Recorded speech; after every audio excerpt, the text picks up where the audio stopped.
This is Curtis coming at you from Ace Per Head Studios, getting back into the football talk. This time, we're going to focus on my Miami Dolphins. Now, there's a lot of stuff going on this week, heading into week 3, the final week of preseason. We're going to get into it, but first, I want to do a public service announcement wrapped up in a mea culpa. My wife's uncle has came by to stay for a couple days, like about a week ago. He's a cook. Decided to make homemade bread. And a lot of homemade bread. So I was eating bread like you wouldn't believe. I probably ate a year's worth of what I normally eat in bread. And I just couldn't stop. It was like an addiction. My wife had put a few of them in a plastic bag and left it in the oven. And I guess forgot about it. When the bread ran out, I saw it as the final stash. Started digging into it. Toasting it up. Saw some green stuff on there, but I thought it was like Baisley or some kind of like, I don't know, whatever. Some added taste like the special batch. It was a special batch. It was mold. So I've been under the weather after eating moldy bread. So my public service announcement is some people say you got to look before you leap.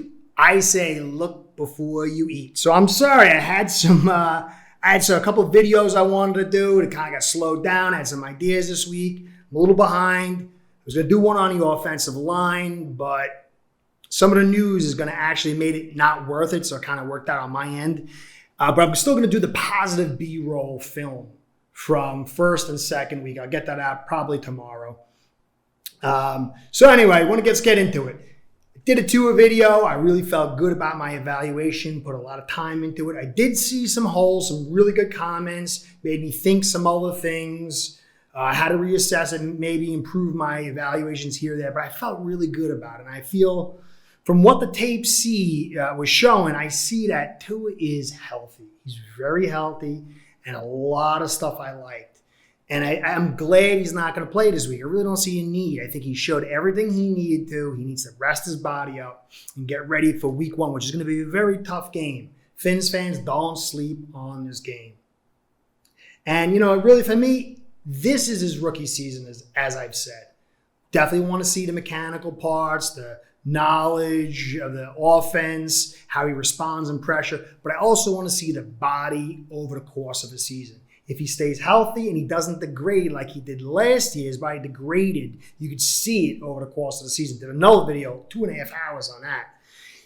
If he can get through the season healthy without any degradation on his body over the course of a 17-week season, I'm feeling really, really good. I think everything else will follow. Now, I believe he'll be a good quarterback no matter what. Great and elite, that's going to take some time. And that's a long road, and we got to be patient on that one. So anyway, good news on Tua, not seeing him this week. And overall, very good news on Tua throughout preseason.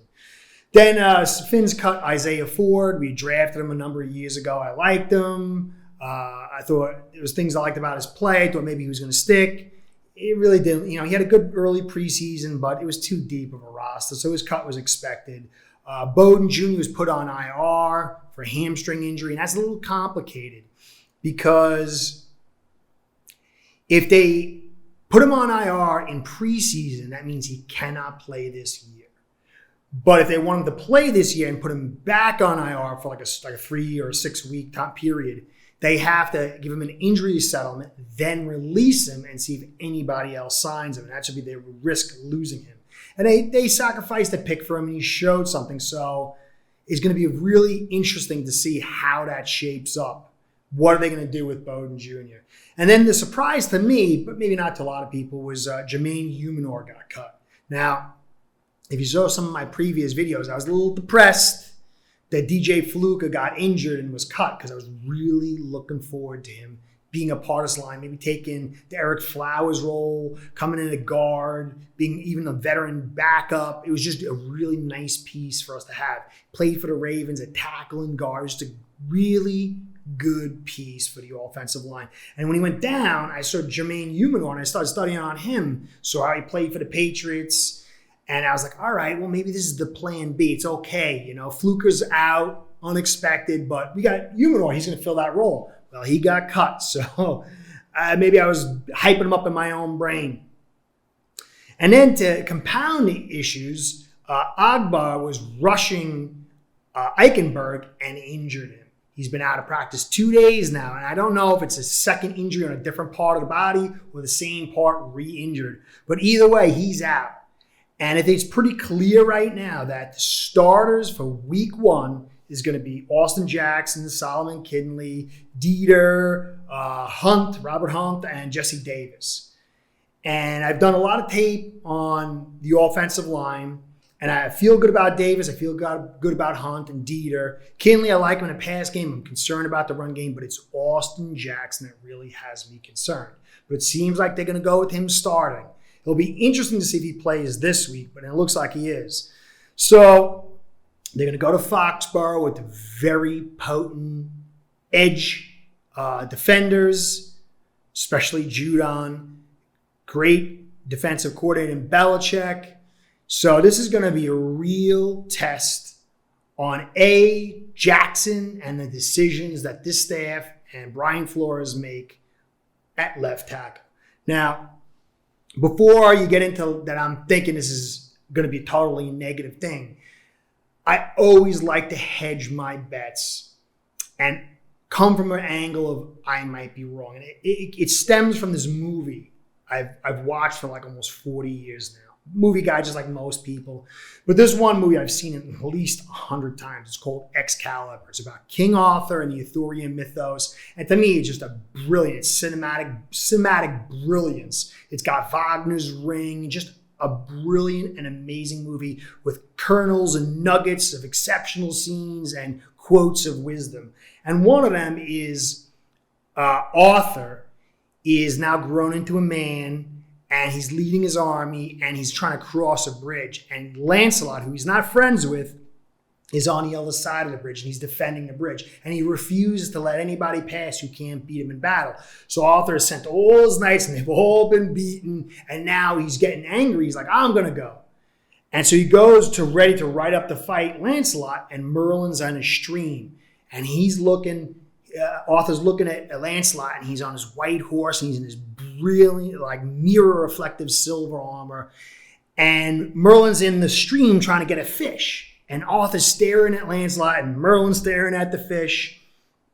And Merlin says, look how beautiful he is. Look how fast he is, how shiny he is. And Arthur thinks he's talking about Lancelot, but he's talking about the fish. And so he goes to make the move to grab the fish, and he slips, and he falls into the river, or into the creek, and he's raises his hands, he goes, always remember there's somebody smarter than you.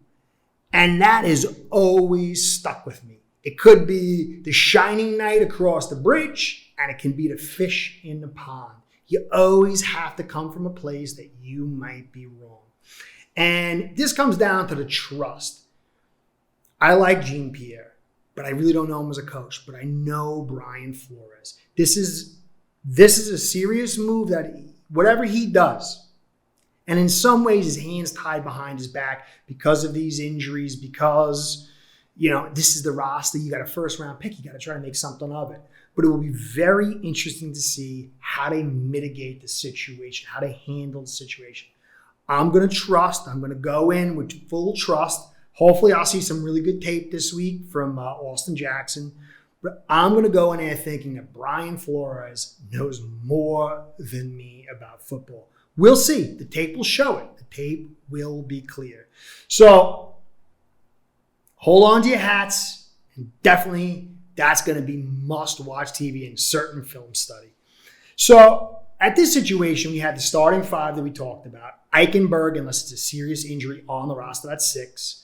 We've gone with 9 offensive line in the first 2 seasons with Flores. So we're going to have to take 3 more of these guys, the names I'm going to read on this list, to round out our offensive line.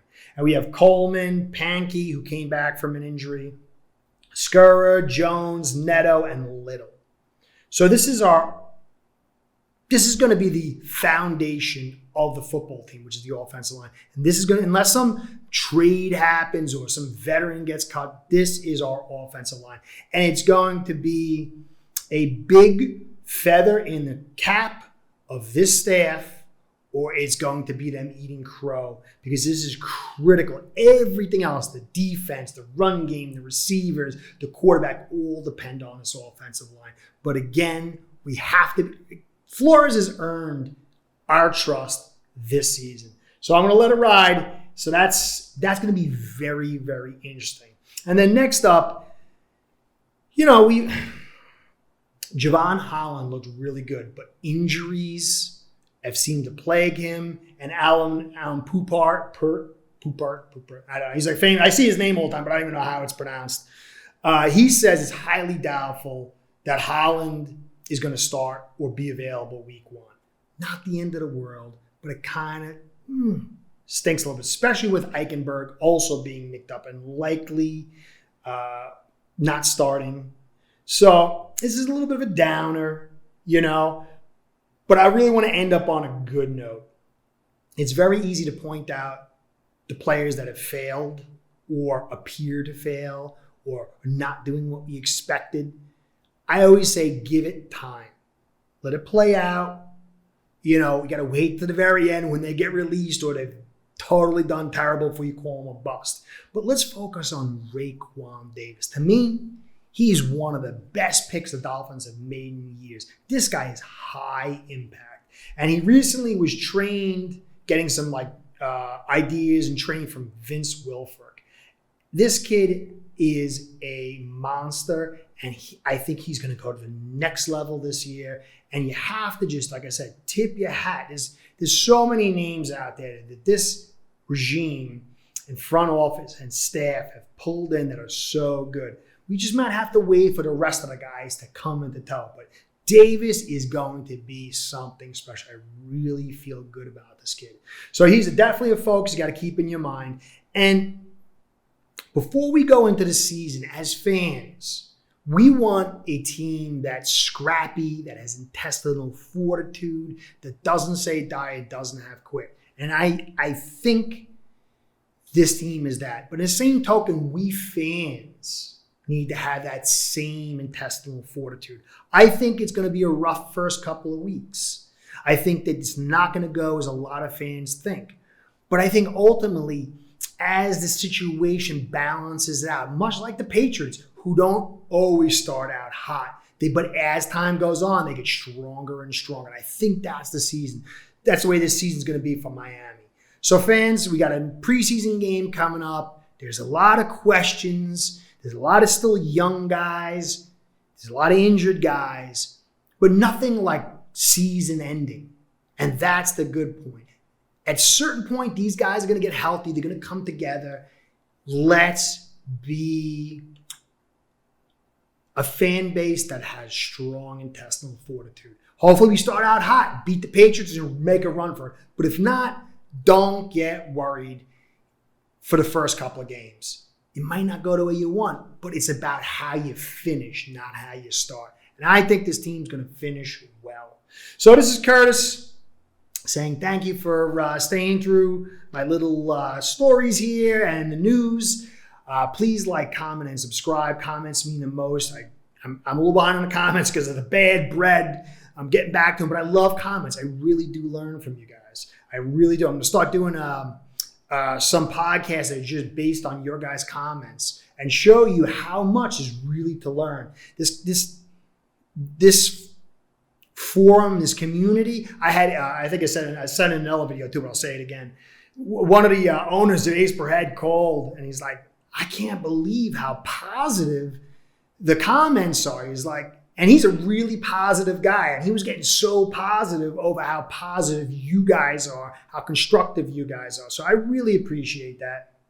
Please keep commenting. I am learning so many good comments. So anyway, I want to give a shout out to Ace Per Head because they're an amazing sponsor. They take care of me. They want to let you know that right now is the best time to get on the action. Week 1's coming. It's going to really heat up. So use their world-class software to take advantage of all that's going on. And they're really just a phenomenal company and a phenomenal sponsor. I really do enjoy giving them shout outs because it's unbelievable how they do things around here. It really is. It really is. They just take care of you like you wouldn't believe. Anyway, this is Curtis. Thank you for staying to the end.